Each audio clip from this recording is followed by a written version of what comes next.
Hi everyone, welcome to the lecture number 1 of unit number 2 of linear algebra and stochastic processes, applications of matrices. In this unit, we are having the contents diagonalization of a matrix of a real matrix, Cayley-Hamilton theorem without proof. Using Cayley-Hamilton theorem, we are going to do some examples. Quadratic forms is one new topic. Sylvester's theorem. This theorem is also without proof, and we are going to do the example based on this theorem. Okay, so these are some applications of the previous unit matrices. Okay, that we are going to learn here. So starting with the first application, diagonalization of a real matrix. Sorry. So very first, we'll understand what do we mean by a diagonalization of a real matrix. Real matrix means a matrix with real entries, real number as their entries. So let A be a square matrix of order n. So we must have with us a square matrix of some order n. If A is if A is diagonalizable, then there exists a matrix P such that P inverse A P equal to capital D, where D is the diagonal matrix and P is called modal matrix. Okay, so whenever A is diagonalizable, there will always exist one matrix P called as modal matrix such that, and one diagonal matrix D such that P inverse AP equal to D. Then only the matrix A will be diagonalizable. Now, how to determine this matrix P and this matrix diagonal matrix D for satisfying this relation? Or you can say that there are certain conditions using which we check the diagonalizability of that real matrix. This definition is not sufficient to means from this definition you will not get the idea that how to determine, how to check diagonalization of means whether the matrix is diagonalizable or not, how to check that we cannot decide from this definition. Okay, so there are some remarks that we are going to discuss, using which we'll come to know how to check whether the matrix is diagonalizable or not. One more thing, every matrix is not diagonalizable. Very first thing, important thing, that every matrix is not diagonalizable. We need to check the diagonalizability of that matrix, and after confirming that it is diagonalizable, then only we can determine the modal matrix P and the diagonal matrix D such that this relation is true. Okay, now let us see these remarks. All these remarks are very useful for solving the examples. First one, if algebraic multiplicity, in short you can write it as A dot M dot of each eigenvalue lambda of A. So whatever matrix is given to you, you need to calculate algebraic multiplicity of every eigenvalue, and if it is equal to geometric multiplicity of that lambda, then the matrix A is diagonalizable. So this is very important condition. From this condition you can decide that whether the matrix is diagonalizable or not. You need to calculate first of all eigenvalues of matrix A, and that we have studied already in previous unit, how to determine eigenvalues of A.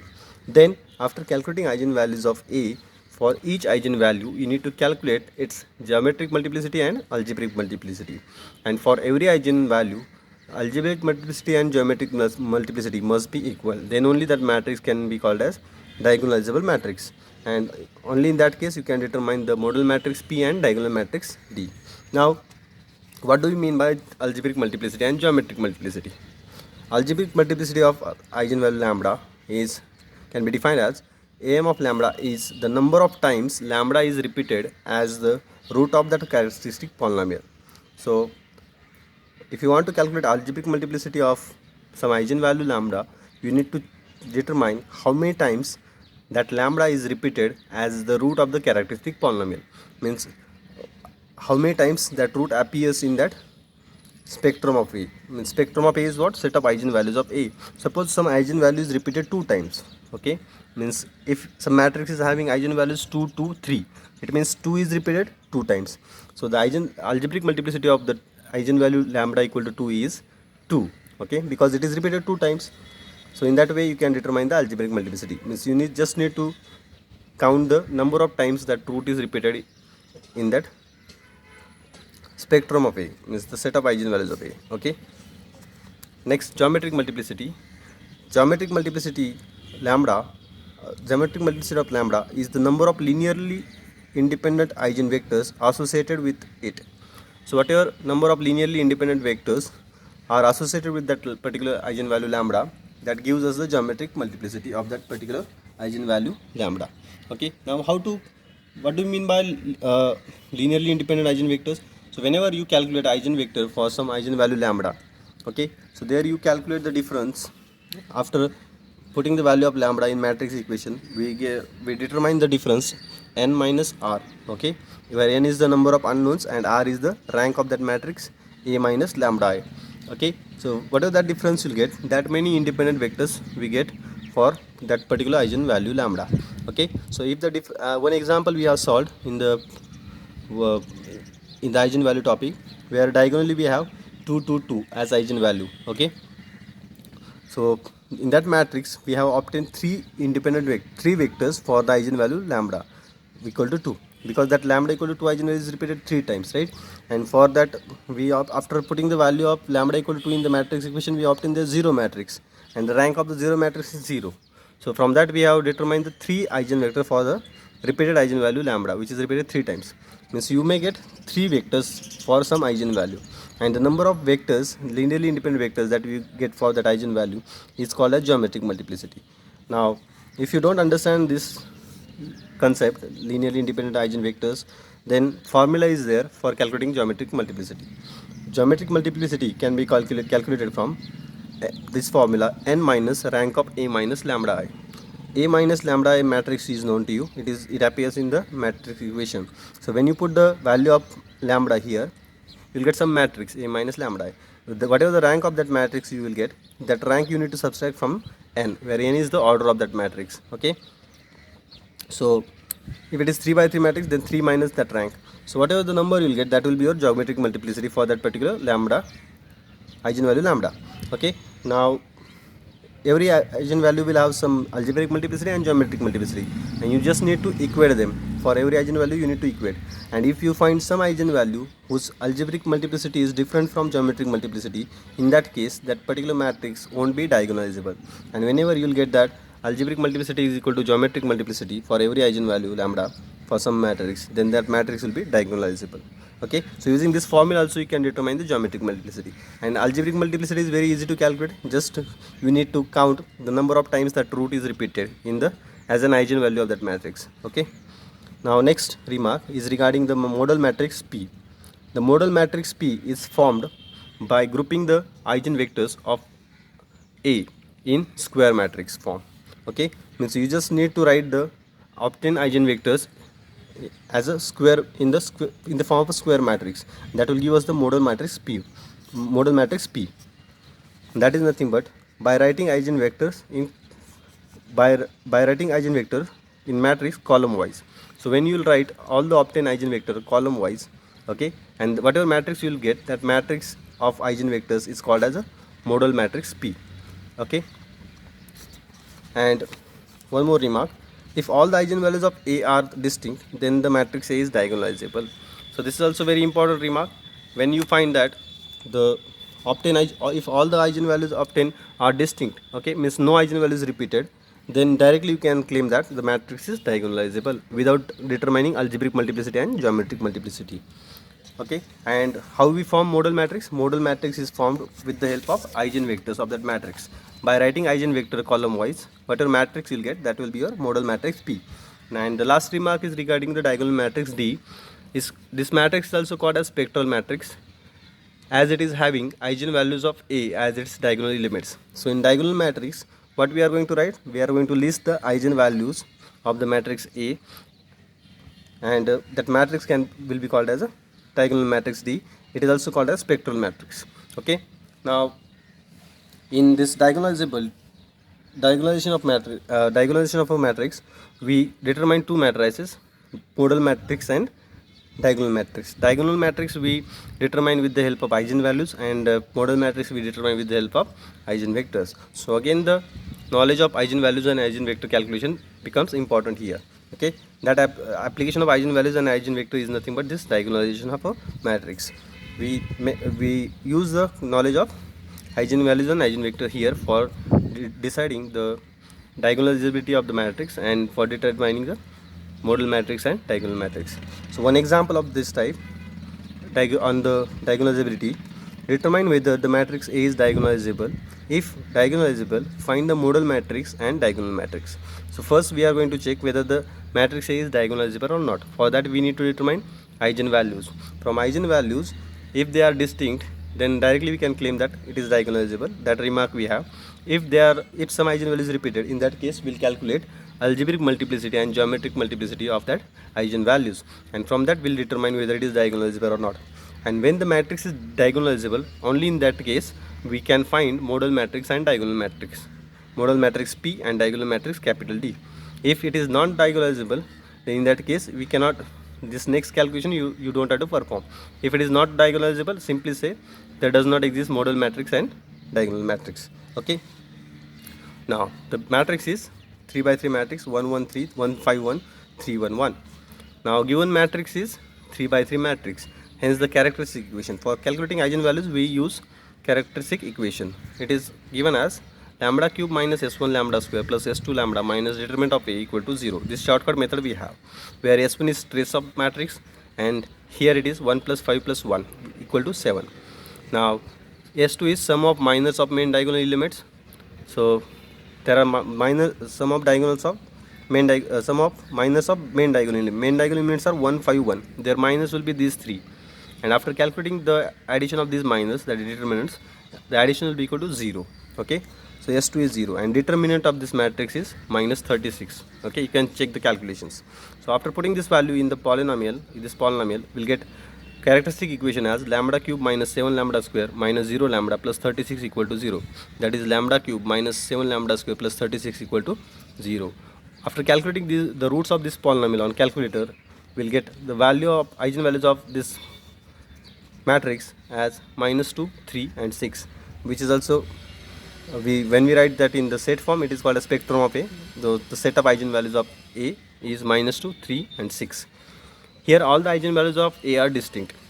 You can see that minus 2, 3, 6 all are distinct, no eigenvalue is repeated. Hence, by that remark, A is diagonalizable. So as it is diagonalizable, we need to calculate the eigenvectors also for determining modal matrix.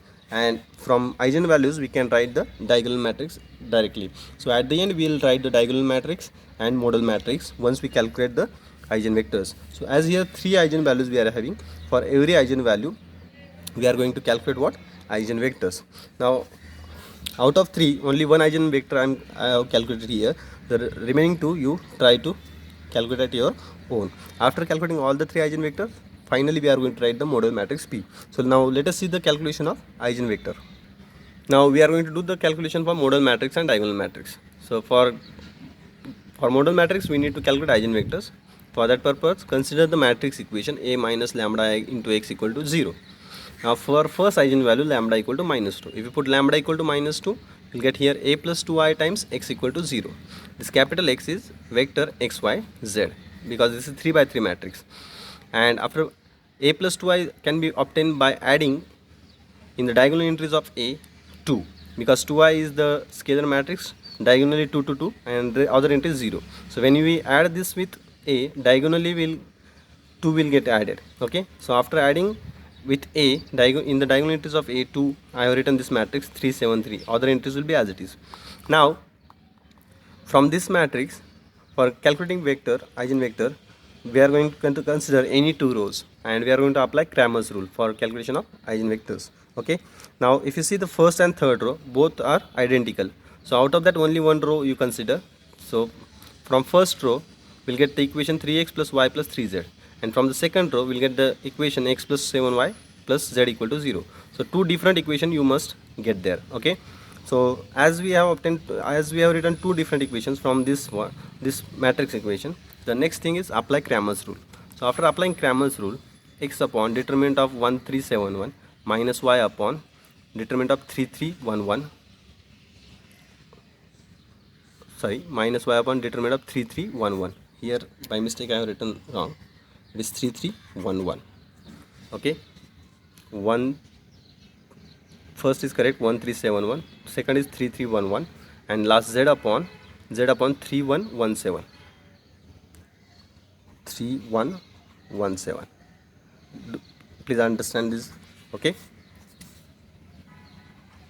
so this is by Cramer's rule. So after applying Cramer's rule, the calculations I have written correctly.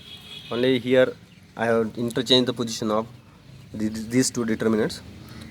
X upon minus 20 minus y upon 0 z upon 20 equal to t. We equate it to t.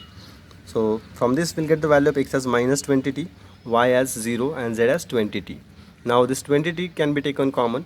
After taking 20t common, we'll get inside vector minus 1 0 1, and that will be your first vector corresponding to lambda equal to minus 2.